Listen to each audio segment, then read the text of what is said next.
ஈஸ்வரி அம்மா அழாதீங்க, ஒன்றும் இல்லை. அதான் அவளுக்கு சுயநலம் வந்து நல்லபடியாக ஆப்ரேஷன் பண்ணிட்டு இருக்காங்கல்ல, ஒன்றும் இல்லை. நேத்ரா நல்லபடியாக திரும்பி வருவா, அழாதீங்க. இல்லை நீ அவள் எவ்வளவோ தப்பு பண்ணியிருக்கா. ஆனால் அவளுக்கு ஒன்றுன்னு சொல்லும்போது மொத்த குடும்பம் வந்து நிற்கிங்க பாருங்க. உண்மையிலே நான் என்னென்னமோ நினச்சேன் உங்களை பற்றி, ஆனால் அப்படி இல்லைன்னு நீங்கள் நிரூபிச்சிட்டீங்க. நான் தான் ரொம்ப தப்பாக இருந்திருக்கேன். சாரி அண்ணி. என்ன ஈஸ்வரி, அவள் யாரு? ஏன் மருமக? அப்படியே நாங்கள் விட மாட்டோம். உங்ககிட்ட படித்து சொன்னேன், கேட்டியா? சரி, பழசெல்லாம் பேசி ஒன்றும் ஆக போகிறது இல்லை, விடு. நேத்ரா நல்லபடியாக வருவா, என் பேத்திக்கு எதுவும் ஆகாது. ஆமாத்த, அப்போ புரியல. நமக்குன்னு ஒரு கஷ்டம், நமக்குன்னு அது நடந்ததானே, அதோட வலி வேதனை எல்லாம் புரியும். அப்போ ஈஸியாக இருந்தது, இப்போ தான் தெரியுது அதில் எவ்வளோ கஷ்டம் இருக்குன்னு. அண்ணி மன்னிச்சிருங்க அண்ணி, நாங்கள் எவ்வளவோ தப்பு என்னமோ பண்ணியிருக்கேன். எல்லாத்துக்கும் என்னை மன்னிச்சிருங்க. அபிராமி அண்ணி ரொம்ப சாரி. நீங்கள் என் பொண்ணுக்கு வாழ்க்கையை பிச்சியாக போட்டீங்க. உண்மையிலே நீங்கள் மட்டும் அந்த முடிவு எடுக்கலைன்னா என் பொண்ணோட வாழ்க்கை கண்டிப்பாக நாசமாக தான் போயிருக்கும். ரொம்ப ரொம்ப நன்றி அண்ணி. பாரு ஈஸ்வரி, நீ சாரி நன்றி சொல்கிறதுக்கெல்லாம் இங்கே ஒன்றும் இல்லை. அதுலேயும் ஒரு சுயநாவும் இருக்க தான் செஞ்சிச்சு. நான் என் பையனோட ஆசையை தான் பார்த்தேன். நேத்ராவோட ஆசை எதுவுமே நான் பார்க்கல, அவளோட விருப்பத்தையுமே நான் பார்க்கல. என் பையனோட விருப்பத்தை மட்டும்தான் நான் பார்த்து என் பையனுக்கு அவளை கல்யாணம் பண்ணி வச்சேன். ஆனால் கண்டிப்பாக என் பையன் அவளை மாற்றுவான்னு ஒரு நம்பிக்கை தான் நானும் கல்யாணம் பண்ணி வச்சேன். கண்டிப்பாக நல்லா வாழ்வாங்க, நீ எதை பற்றி யோசிக்காத. பழசு முடிச்சிச்சு, அது எதுவுமே இப்போ பேச வேண்டாம். அத்தை, நீங்கள் எங்கே போனீங்க? ரொம்ப நேரமாக ஆளையை காணும். இல்லைம்மா, ஒருத்தரை பார்க்க வேண்டியது இருந்தது, அதான் பார்த்துட்டு சொல்ல வேண்டியதை சொல்லிட்டு வந்திருக்கேன். என்னத்தை நீங்கள் சொல்கிறது ஒன்றும் புரியல. புரியும் போது புரியும். அப்புறம் இமையா எங்க? அத்தை, அவளுக்கு ரொம்ப முடியல. ரவி அவளை வீட்டில் கொண்டு விட போயிருக்கான். விட்டுட்டு ரவி வருவின்னு சொல்லியிருக்கான். சரி, அவளை அங்கே ரெஸ்ட் எடுக்க சொல்லு, எந்த வேலையும் பார்த்துட்டு இருக்காம. சரிங்க அத்தா. அம்மா என்னம்மா இவ்வளோ நேரம் ஆகுது, ஒரு பதிலும் சொல்லாமல் இருக்காங்க? இன்னும் முடிச்சிருக்காதுடா, இப்போ வருவாங்க, வந்து நல்ல பதில் சொல்லுவாங்க, நீ பயப்படாத. இல்லைம்மா, அவளை பார்க்குற வரைக்கும் என் மனசு இன்னமும் ஒரு மாதிரி தான் இருக்கும். என்ன சொல்லுவாங்கன்னு பயமா இருக்கு. மகேஷ், பயப்படாத, ஒன்றும் இல்லை, புரியுதா? நாங்கள் எல்லாரும் இருக்கோம், நீ தைரியமா இரு, அவளுக்கு ஒன்றும் ஆகாது. இல்லை பெரியம்மா, என்னதான் மனசை தேத்திக்கிட்டாலும் ஒரு மாதிரி பயமா இருக்கு. யாரு? அப்படிலாம் ஒன்றும் இல்லை, பெரியம்மா சொல்கிறேன்ல, ஒன்றும் இல்லை, நல்லபடியாக திரும்ப வருவா. அபிராமி, மச்சானுக்கும் ஹஸ்பண்டுக்கும் கால் பண்ணிட்டியா? அக்கா அப்போவே சொல்லிட்டேன், கிளம்புறாங்கன்னு சொன்னாங்க. எப்படியும் நைட்டுக்குள்ளே வந்துருவாங்க. சரி. ஈஸ்வரி அம்மா அழாதீங்க. அண்ணா, ஈஸ்வரி ரொம்ப அழுதுட்டு இருக்கா, அவளுக்கு ஏதாவது தண்ணி காஃபி ஏதாவது வாங்கி கொடுங்க, அம்மாக்கும் சேர்த்து. ஒன்றும் இல்லை, நேத்ரா நல்லபடியாக திரும்ப வருவா, எதுக்கு சும்மா அழுதுகிட்டே இருக்கீங்க? பாரு ஈஸ்வரி, என் பேத்திக்கெல்லாம் ஒன்றும் ஆகாது, அழாத, கண்ணீரத்தோட. மாப்பிள்ள, அவளை கொஞ்சம் கூட்டிகிட்டு போய் சமாதானப்படுத்துங்க. ஒன்றும் இல்லை. இல்லைம்மா, இல்லை நான் அழமாட்டேன். நீங்கள் எல்லாரும் கூட இருக்கீங்கல்ல, என் பொண்ணுக்கு எதுவும் ஆகாது. நீங்கள் எல்லாரும் என் பொண்ணுக்கு துணையாக இருக்கீங்க, எனக்கு இது போதும். ஈஸ்வரி, கண்ணீர் அத்துடமா, ஒன்றும் ஆகாது. அம்மா நீங்களும் அழாதீங்க, மறு உங்களுக்கு ஏதாவது ஆக போகுது. அம்மா அழாதீங்கம்மா. இல்லையா, எனக்கு ஒன்றும் ஆகாது. நான் என் பேத்தியோட குழந்தைய கொஞ்சிட்டு தான் நான் போவேன் இந்த மண்ணை விட்டு. அது வரைக்கும் எனக்கு எதுவும் ஆகாது. கண்டிப்பா அம்மா, அது நடக்கும். நீங்க இப்ப அழாதீங்க. அம்மா. என்னப்பா இப்படி வந்திருக்க? நேத்ராக்கு ஆபரேஷன் முடிஞ்சிச்சா? தெரியலடா, இன்னும் ஒரு பதிலும் வரல. நாங்க வெயிட் பண்ணிட்டு இருக்கோம். டாக்டர் வந்து சொன்னாதான் தெரியும். ஆமா, நீ ஏன்டா இங்க வந்திருக்க? எதுவும் ஸ்டேஷன்ல வேலையா என்ன? இல்லம்மா, நேத்ரா கிட்ட விசாரிக்கணும். அவ சுயநல கொண்டானா அவகிட்ட வாக்குமூலம் வாங்கணும், அதுக்காக தான்.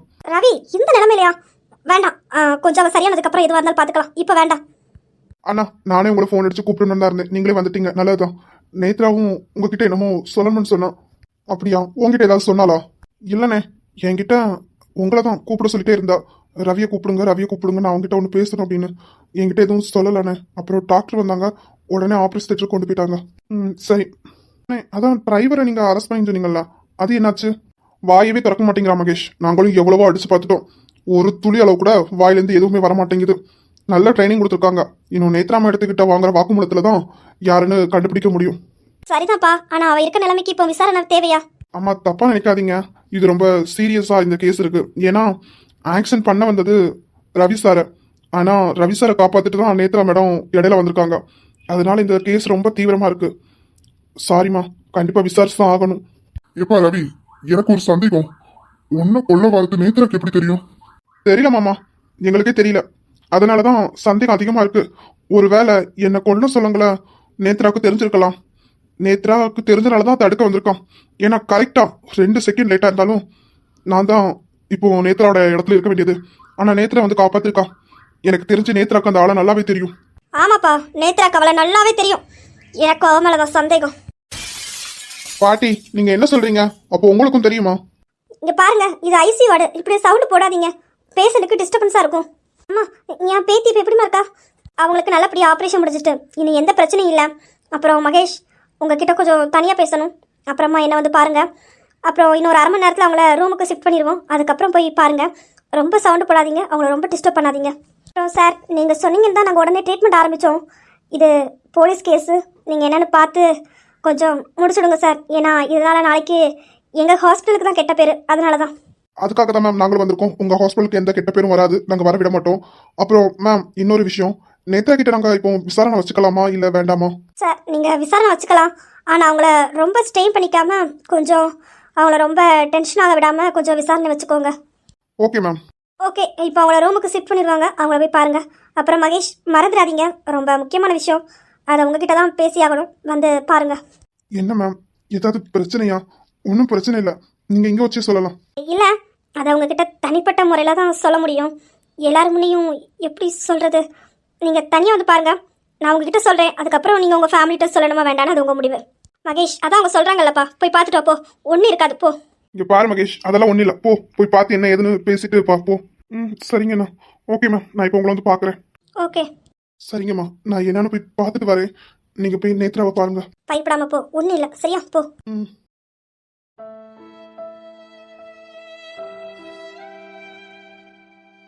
ஐயோ பாவம், இன்னும் கொஞ்ச நேரத்துல இந்த பொண்ணு சாக போகுது. சரி, யாராவது வர்றதுக்குள்ள ஊசியை போட்டுட்டு கிளம்புவோம், இல்லைன்னா நம்ம மேல சந்தேகம் வந்துடும். டேய், யார் நீ? சார், நான் டாக்டர் தான் சார். ஒரு இன்ஜெக்ஷன் போடணும், அதான் போட்டுட்டு இருக்கேன் சார். டேய், நான் இப்பதான் டாக்டரை பார்த்துட்டு வரேன். எல்லா இன்ஜெக்ஷனும் போட்டாச்சு. கார்த்திக், முதல்ல இவனை வந்து அரெஸ்ட் பண்ணுங்க.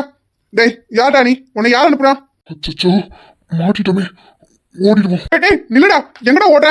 கார்த்திக், இவனை பிடிங்க. சார் என்ன விட்டுருங்க சார். சார் விட்டுருங்க சார். யார்டா நீ? டாக்டர் பேசத்துல உள்ள வந்திருக்க, நீ யார்டா? சார், நானும் ஒரு டாக்டர் தான் சார். நான் அந்த பொண்ணை செக் பண்ணிட்டு தான் இருந்தேன், வேற எதுவும் இல்லை சார். கார்த்திக், அவனை விடாதீங்க, ஸ்டேஷனை கொண்டு போங்க. இவன் என்னமோ எனக்கு இவன் மேல சந்தேகமா இருக்கு. Okay sir. சார், நான் எதுவும் பண்ணல சார், என்ன விடுங்க சார். எதுவும் பண்ணலன்னா ஓடி இருக்க மாட்டேன். ஏன்டா ஓடுற எங்களை பார்த்து? அப்போ நீ ஏதோ பண்ண வந்திருக்க.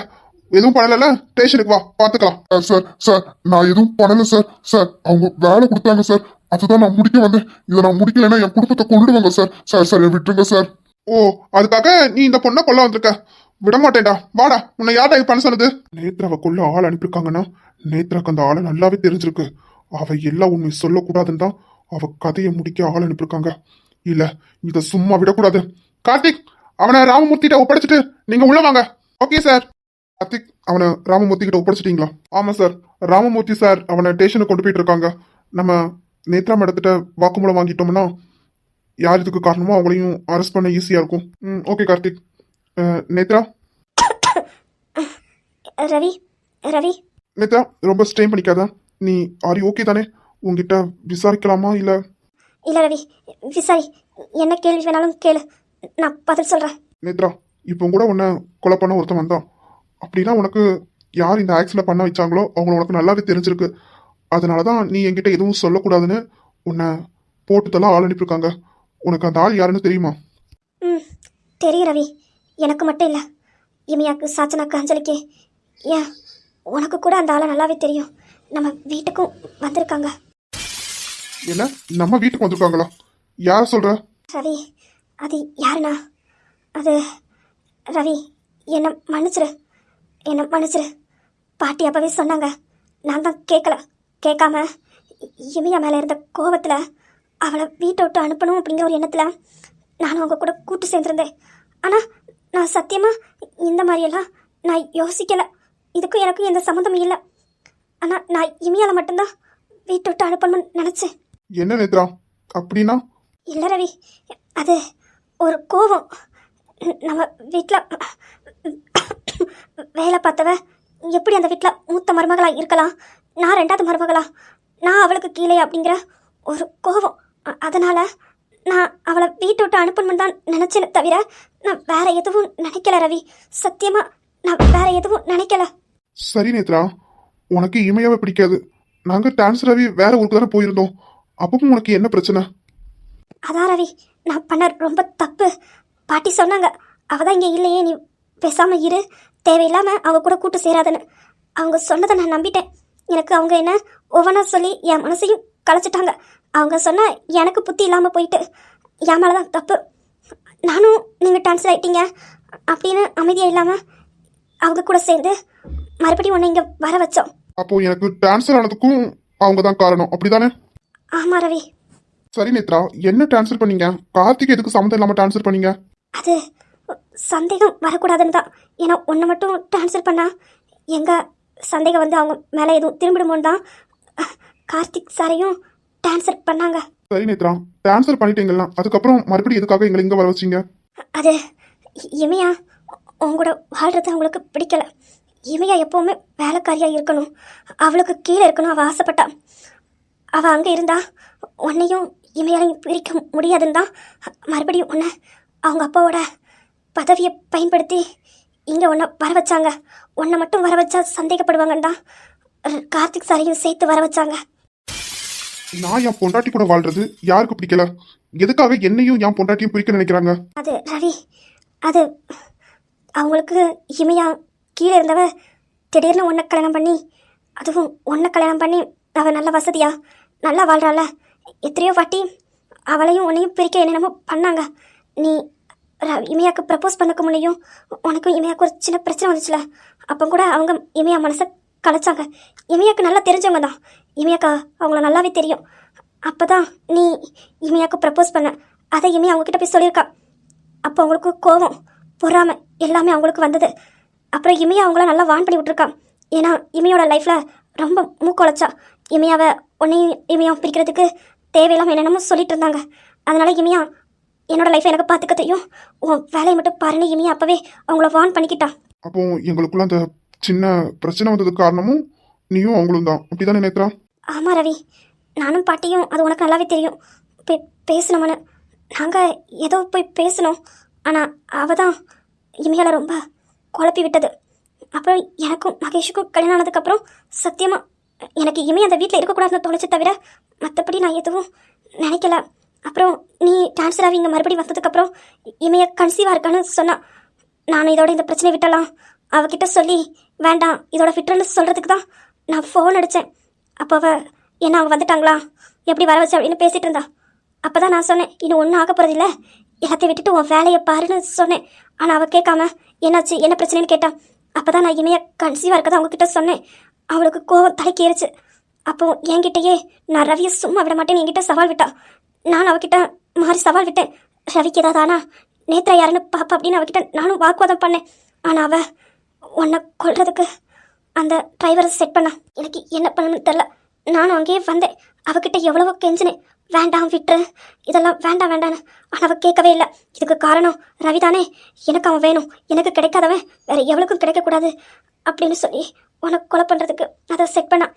அப்போ தான் எனக்கு என்ன பண்ணணும்னு தெரில. நானும் ஒன்று அங்கேயே கத்திட்டே வந்தேன், ரவி ரவின்னு. நீ இமையக்கிட்ட பேசிட்டு சந்தோஷமாக போயிட்டு இருந்த. அப்போ தான் எனக்கு என்ன பண்ணணும்னு தெரியாமல் உன்னை இமையில தள்ளி விட்டுட்டு எனக்கு அந்த ஆக்சிடென்ட் ஆகிட்டு. அதான் அவள் இப்போ என்ன ஹாஸ்பிட்டலையே கொள்றதுக்கு ஆள் அனுப்பியிருக்கா. ஏன்னா இமையாக்கு தெரியும், ஆனால் இமையாக்கு இதெல்லாம் பண்ணுறது அவதான்னு இமையாக்கு தெரியாது, எனக்கு மட்டும்தான் தெரியும். அதான் என்ன கொள்றதுக்கு ஆள் அனுப்பியிருக்கா. சரி நேத்ரா, இதெல்லாம் பண்ணது யாரு? அது அது யாருன்னா மினிஸ்டர் தனசேகரோட பொண்ணு காவ்யா. காவ்யா நம்ம இமையா சாச்சனாவை கூட காலேஜில் படிக்கிறா, இமையோட ஃப்ரெண்டு. கார்த்திக், நேத்ரா சொன்னது எல்லாமே ஒன்று விடாம எல்லாத்தையும் ரெக்கார்ட் பண்ணிட்டீங்களா? ஆமாம் சார், எல்லாமே ரெக்கார்ட் பண்ணிட்டேன். இப்போ தெரியுதா நீ என் பொண்டாட்டிக்கு கெட்டது நினைச்ச, கடைசியில் அது எங்கே வந்து முடிச்சிருக்கு பார்த்தியா? உனக்கு அறிவே இல்லையா? மகேஷ் நல்ல பையன், அவன் கூட உன்னால வாழ முடியல. இனிமேல் அது மகேஷை புரிஞ்சுக்கோ, அவன் உன் மேல வச்சிருக்க காதலை புரிஞ்சு அவன் கூட நல்லபடியா வாழ்ற வழியை பாரு. உனக்கு இமையில பிடிக்கலன்னா சொல்லு, அவன் உன் தெச பக்கம் கூட வரமாட்டான். என் பொண்டாட்டியை நானே பார்த்துக்க. சார் நீங்க பேசுங்க, நான் வெளியே இருக்கேன். ஓகே கார்த்திக், மகேஷை வர சொல்லுங்க. Okay sir. எனக்கு இப்படி ஆன உடனே மகேஷ் பட்ட பாடு உனக்கு தெரியுமா? உண்மையை சொல்லப்போனா நான் இமையாக்கு இப்படி இருந்த நேரம் கூட நான் அந்த அளவுக்கு நான் துடிச்சிருப்பேன்னு எனக்கு தெரியல. மகேஷ் துடிச்சதை நான் கண்ணால பார்த்தேன். அவன் உன் மேல பைத்தியமா இருக்கான். ஆனா ஒண்ணு, உனக்கு மட்டும் ஏதாவது ஆயிருந்தது மகேஷையும் நாங்க சேர்த்துதான் இழந்திருக்கணும். உன் பின்னாடியும் அவன் வந்திருப்பான். அந்த அளவுக்கு உன் மேல அவன் பைத்தியமாவும் உன் மேல அவ்வளவு காதலோட இருக்கான். இனிமேல் அதான் அவனை புரிஞ்சுக்கோ. இங்க பாரு, பழசு எல்லாத்தையும் மறந்துரு, கஷ்டம்தான். ஆனா மகேஷை புரிஞ்சுக்கிட்டேன்னா உனக்கு அந்த வாழ்க்கை ரொம்ப சந்தோஷமா இருக்கும். என்ன சொல்ற? ஆமா, உன் மேல அவன் உசுரே வச்சிருக்கான். அந்த அளவுக்கு உட்காந்து சின்ன பிள்ளை மாதிரி அழுதுட்டு இருக்கான். நீ சுயநலவு இல்ல, உனக்கு சுயநலவு இல்லாம ஆப்ரேஷன் பண்ண முடியாது, எங்க கையில ஒன்னும் இல்ல, போய் பேசுங்கன்னு சொல்லும்போது அவன் அவ்வளவு பயந்தான். உன்கிட்ட வந்து உன்னை பேசி உனக்கு சுயநலவு கொண்டு வந்ததே அவன் தான். அப்போ அவன் என்கிட்ட வந்து பேசுனது எல்லாமே உண்மையா? ஆமா நேத்ரா, இனிமேல் அதான் அவனை புரிஞ்சுக்கோ. லூஸ் மாதிரி எதுவும் பண்ணாத. அவன் உன் மேல உயிரே வச்சிருக்கான். அவனை மாதிரி ஒருத்தனை மிஸ் பண்ணிடாத. அப்போ நிஜமாவே மகேஷ் அவங்க அம்மா சொன்னாங்க எனக்கு கல்யாணம் பண்ணலையா? நேத்ரா, உனக்கு தெரியாது, ஒரே ரூம்ல தானே இருக்கும். அவன் உன்கிட்ட விளையாடுறானே, அதுல நீ புரிஞ்சுக்க வேண்டாம். இங்க பாரு, சித்தி கிட்ட அவன் தான் போய் சொல்லியிருக்கான் எனக்கு நேத்ரா பிடிச்சிருக்கு, எனக்கு கல்யாணம் பண்ணி பண்ணி தாங்கன்னு. ஆனா உங்க வீட்டுல உங்க அப்பா அவங்க ஃப்ரெண்டோட பையனை முடிச்சனால அதை அமைதியா விட்டுட்டு இருந்தாங்க. மகேஷும் அவன் காதுல மனசுக்குள்ளே வச்சிருந்திருக்கான். அதுக்கப்புறம் நீயும் பாட்டியும் போட்ட பிளான் தான் சித்திக்கு தெரிஞ்சது. அதோட தான் சித்தி உங்க அப்பா கிட்ட பேசி மகேஷுக்கு உனக்கு கல்யாணத்தை பண்ணி வைக்கலான்னு பேசியிருக்காங்க. அப்பதான் மகேஷ் உன்ன கல்யாணம் பண்ண அவன் சம்மதிச்சதே. அவன் உன் மேல முழு காதலா இருக்கான், உன் மேல பைத்தியமா இருக்கான். அவனை மாதிரி ஒருத்தனை மிஸ் பண்ணிடாத. கண்டிப்பா அவன் உனக்கு நல்ல லைஃபை தருவான். நான் எல்லாம் என்ன, உன்னை அவன் ரொம்ப சந்தோஷமா பார்த்துப்பான். இல்லை, ஒரு வாட்டி என்கிட்ட மகேஷ் சொன்னா நான் தான் சும்மா விளையாட்டுக்கு சொல்கிறாங்க நினச்சி அதை விளையாட்டாக நினச்சி விட்டுட்டேன். ஆனால் நீ இப்போ சொல்கிறத பார்த்தா உண்மையிலே என் மேலே அவ்வளோ காதலா? அண்ணா உள்ள வரலாமா? வாடா உள்ள. இதேடா வெளியே நின்று கேட்டுட்டு இருக்கா? உள்ள வா. சரிடா, நீ நேத்ரா கிட்ட பேசு. எனக்கு ஒரு சின்ன வேலை இருக்கு, முடிச்சிட்டு வாரேன். ரவி, எந்த பிரச்சனையும் வேண்டாம். அவன் மினிஸ்டர், உனக்கு ஏதாவது பிரச்சனை பண்ணுவாங்க. வேண்டாம் ரவி. அவன் மினிஸ்டரா இருந்தா எனக்கு என்ன, எவனா இருந்தா எனக்கு என்ன? இன்னும் ரவி யாருன்னு அவன் பார்க்கல. ரவி வருமா, அவனுக்கு நான் யாருன்னு காட்டுறேன். ரவி வேண்டாம், இப்பதான் இமைய கன்சீவா இருக்கா. இந்த நேரத்தில் உனக்கு ஏதாவதுனா வேண்டாம். நேத்ரா இதை நான் பாத்துக்கிறேன். எனக்கு தெரியும் இதை எப்படி டீல் பண்ணணும்னு. அவனுக்கு அந்த பதவியே இல்லாம நான் ஆக்குறேன். சரி மகேஷ், அவகிட்ட பேசிட்டு நான் கிளம்புறேன். என்ன, அவனை மட்டும் சும்மாவே விடாத. யார் விட போறா? அவனுக்கு அழிவு காலம் ஆரம்பம்.